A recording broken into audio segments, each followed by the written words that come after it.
Hi and welcome to the High Priestess Tarot. Let's see that what is coming for you guys in May first half, ठीक है.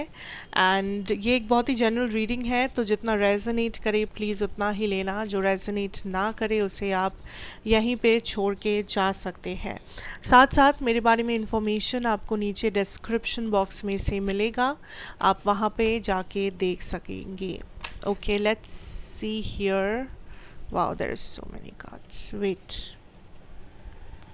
बहुत सारे cards निकल गए हैं यहाँ पे. Let's see what is coming for you guys. Cancers out there. Okay, let's see your theme message first, जो already यहाँ पे आ चुका है. That is breaking trial. A breakthrough is at hand. Wow. So cancers, there is definitely this energy of relief that I'm finding. आपको किसी type का एक relief मिलेगा, आपको किसी टाइप का एक सुकून मिलेगा, शांति. मे बी बहुत सारे खर्चे थे पेंडिंग, जो देना बाकी था, करना बाकी था. फाइनली आप वो खर्चों को कर पा रहे हो, फाइनली वो पैसा अरेंज कर पा रहे हो, फाइनली आप कोई अटका हुआ काम ख़त्म कर पा रहे हो. या फिर अगर ये काम नहीं है तो इट कुड बी आपका पर्सनल लाइफ, जहाँ पे आप बहुत टाइम से कुछ करने की कोशिश कर रहे थे. आप किसी जगह पे बहुत ज़्यादा स्टक महसूस कर रहे थे लाइफ में, एंड आप यही बोल रहे थे कि यहाँ पे कब चेंजेस आएगा, कब मुझे कुछ चेंजेस देखने को मिलेगा, कब मैं इस जगह से निकलूँगा या निकलूँगी. तो फाइनली वो समय आ गया है कि आप उस सिचुएशन से निकल रहे हो. Finally there is this energy of like आपको एक फ्रीडम मिल रहा है, आपको एक ऐसा एनर्जी मिल रहा है कि हाँ फाइनली आप कुछ कर पा रहे हो, फाइनली आप कहीं जा पा रहे हो, फाइनली आपको सुकून मिला है, फाइनली लाइक आपका प्रॉब्लम सॉल्व होते हुए दिख रहा है, फाइनली कुछ पाना चाहते हो आपको वो मिल गया. सो जो भी चीज़ के लिए आप बहुत ज़्यादा स्ट्रेस्ड आउट हो, बहुत ज़्यादा कोशिश कर रहे हो, प्रे कर रहे हो, मैनिफेस्ट कर रहे हो, ऐसी फाइनली एक जगह से आप निकल रहे हो, एक स्टक सिचुएशन से. ये कोई ऐसा वैसा सॉरी नॉर्मल सिचुएशन नहीं है, ये कोई स्टक सिचुएशन है. लाइक देयर इज समथिंग जो आप पाने की कोशिश करना चाहते हो, एंड ये एक दिन दो दिन का नहीं, ये बहुत समय की बात है. Okay, let us see that what is your career situation telling you here. Cancers, we have the house, so it could be 20th May या 2nd May आपके लिए important हो सकता है, ज़रूरी नहीं है. Still, now with that house energy, I see like इस टाइम पे cancers आप बहुत बड़े बड़े responsibilities उठा रहे हो. मे बी आपका पूरा घर का खर्चा उठाना होता है आपको, या आपके ऊपर बहुत सारे रिस्पॉन्सिबिलिटीज़ है, बहुत सारे लोग आपके ऊपर डिपेंड करते हैं, उस चीज़ का आपको पूरा देखभाल आप कर पा रहे हो, या आप एक ऐसी जगह पे हो जहाँ पे बहुत से लोग आपके ऊपर डिपेंडेंट है. ओके, ऑल्सो एक चीज़ दैट इस टाइम पे रिस्पॉन्सिबिलिटी तो होगा, बट उस रिस्पॉन्सिबिलिटी को आप बहुत अच्छे से ओवरकम कर पाओगे.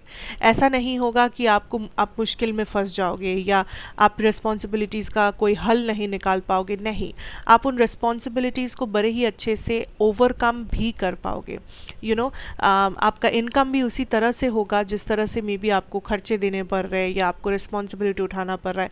तो फाइनेंशियली आप गेन बहुत अच्छे से करोगे. आपका इनकम, आपका इनफ्लो ऑफ जो कैश है, इनफ्लो ऑफ मनी आपके लाइफ में काफ़ी अच्छा रहेगा इस टाइम पे. Okay, and also I am hearing like आप बहुत बड़े बड़े खर्चों को निपटाओगे, आप बहुत बड़े बड़े चीज़ें करोगे इस टाइम पे.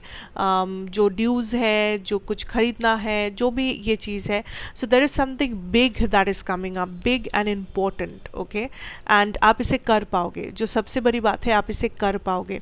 तो अगर ऐसा है कि कोई बहुत बड़ा खर्चा आ रहा है, कोई बहुत बड़ा एग्ज़ाम आ रहा है, कोई बहुत बड़ा कंपनी में आपका इंटरव्यू आ रहा है, कोई बहुत बड़ा आइडिया, बिजनेस आइडिया जो आपने शुरू किया है, रिस्क उठाया है आपने, या कोई लाइक रिस्पॉन्सिबिलिटी आपके सर पे है, एंड आप अगर ये सोच रहे हो कैसे होगा, कैसे हो पाएगा, कैसे मैं करूँगा, क्या मैं कर पाऊँगा, आप डेफिनेटली कर पाओगे.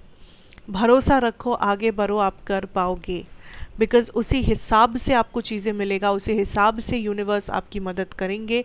अगर आप ऑनेस्टली हार्ड वर्क करते हो, ऑनेस्टली अगर आप किसी की मदद करना चाहते हो, ऑनेस्टली अगर आप सब कुछ ठीक ठाक से करना चाहते हो। यूनिवर्स आपकी मदद करेंगे एंड आप बहुत ही अच्छे से आराम से इस खर्चे को, इस प्रॉब्लम का हल तक आप आराम से पहुंच जाओगे। ठीक है। Now let us see your love situation. पहले देखेंगे आपकी एनर्जी, उसके बाद will see your person's energy. Okay, we have the card of strength. Cancers, I feel like इस टाइम पे लव आपके लिए मेन चीज़ नहीं है लाइफ में। Firstly I am getting this, okay. Love is not the main thing जिसके बारे में आप सोच रहे हो, okay. And also I feel like आप सेल्फ लव में ज़्यादा फोकस कर रहे हो, not like romantic love, because आपको लग रहा है दैट आपको सच में हीलिंग या सेल्फ लव की ज़रूरत है। सो आप काइंड ऑफ अपने आप को वो प्यार दे रहे हो, अपने आप को वो इम्पोर्टेंस दे रहे हो जो आप किसी और को देना चाहते हो या आप यूजुअली किसी और को देते हो। सो ये एक समय है of self love, of healing, of rejuvenation I am hearing. तो आपकी एनर्जी को आप पावरफुल बना रहे हो, आप अपने आप को ज़्यादा इंपॉर्टेंस दे रहे हो, जो बिल्कुल सही है। दूसरा चीज़ ये दैट आप लव में कोई भी टाइप ऑफ डिसीजन इस वक्त नहीं लेना चाहते, आप हड़बड़ी नहीं करना चाहते, आप चीज़ों को बड़े ही स्लोली लेना चाहते हो, आराम से लेना चाहते हो। आप इसमें आप नहीं चाहते कि कोई चीज़ में आपको रिग्रेट हो, कोई चीज़ आप गलत करो या ऐसा कुछ। So you are in this energy जहाँ पे आप अपनी स्टेबिलिटी पे बिल्कुल फोकस कर रहे हो, सेल्फ लव वगैरह आप सब कुछ कर रहे हो। साथ साथ आप एक ऐसे जगह पे बैठे हो जहाँ से आप उठोगे नहीं, जहाँ से आप हिलना नहीं चाहते। आपको लगता है जो भी होगा वो डिवाइन प्लानिंग के हिसाब से होगा, वो सही समय पे होगा। आपके हाथों में कंट्रोल नहीं है, ना ही आप कंट्रोल करना चाहते हो। तो there is a lot of surrender energies, there is a lot of slow moving energies. आप बहुत स्लोली मूव कर रहे हो एंड आपको उसमें सुकून मिल रहा है। आपको लग रहा है दैट जितना आप समय लोगे उतना आपको क्लैरिटी मिलेगा, उतना आपको अच्छा फील होगा, उतना आपको बेटर डिसीशंस आप ले पाओगे। So it's fine, it's okay. अगर आपको समय लेना है आप बेशक समय ले सकते हैं, there is no issues in that. Let's see your person's energy. We have the 4 of pentacles.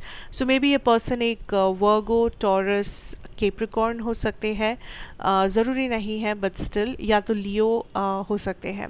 Now what I am feeling here cancers is that आपके पर्सन काइंड ऑफ बहुत स्टेबल एनर्जी में है, बट इस time पे आपके person थोड़े से busy है अपने करियर में, अपने स्टेबिलिटी पे, अपने family, what ever.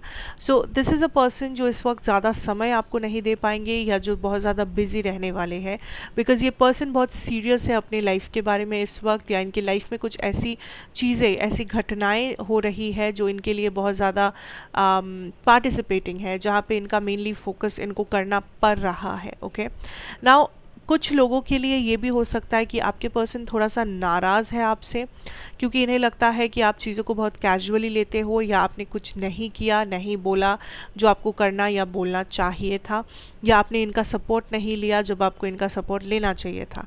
So this is a person जो काइंड ऑफ थोड़ा सा मैं कहूँगी आपके इंतज़ार में है। अगर कोई कॉन्फ्लिक्ट या कोई झगड़ा झमेला वगैरह चल रहा है, ये पर्सन थोड़े से आपके इंतज़ार में है। इवन इफ़ ये थोड़े से गुस्से में है या ये मुंह मोड़ रखे हैं आपसे, लेकिन ये आपके इंतज़ार में है। दूसरा, अगर कोई झमेला नहीं है, I feel like this is a person who is trying to like establish something. इस पर्सन को लगता है जितना वो अपनी ज़िंदगी में खुश रहेंगे या अपनी ज़िंदगी को स्टेबल बनाएंगे, उतना ही आपका कनेक्शन ग्रो करेगा, जो सही है। सो ये काइंड ऑफ उस लॉ ऑफ अट्रैक्शन वाला सिचुएशन में जा रहा है, जहाँ पे जितना ये अपने उनके ऊपर खुद ये फोकस करेंगे, उतना ये कनेक्शन को वो स्ट्रॉन्ग बना पाएंगे। बट इस पर्सन का इंटेंशन बहुत प्योर है, बिकॉज ये इस कनेक्शन को बेटर बनाना चाहते हैं, वो इस कनेक्शन को स्ट्रॉन्ग बनाना चाहते हैं, मजबूत करना चाहते हैं, आप दोनों के बीच की जो बॉन्डिंग है उसे एकदम कायम रखना चाहते हैं। सो मैं कहूँगी दैट आप दोनों अपना अपना समय ले रहे हो, अपने अपने हिसाब से चीज़ें कर रहे हो, जिसमें कोई खराबी नहीं है, क्योंकि आप दोनों बहुत मैच्योरली सिचुएशन को डील कर रहे हो, आप दोनों सोच समझ के चीज़ें कर रहे हो, आप हड़बड़ी में नहीं हो, आप दोनों में से कोई भी। एंड आप दोनों ही बहुत ही एक जगह पे ग्राउंडेड हो रहे हो, अपने ऊपर बहुत फोकस लगा रहे हो, जिस वजह से आपकी कनेक्शन भी हील हो रही है, आपके कनेक्शन में भी ग्रोथ और स्टेबिलिटी आ रहा है, which is a very nice thing Cancers. Okay, so that is what I can tell you here right now. Thank you so much for watching. अच्छा लगा हो तो मुझे ज़रूर बताना, लाइक करना, शेयर करना, and also subscribe if you are new here. मैं आपसे फिर मिलूँगी एक और रीडिंग के साथ. Till then take care and good bye.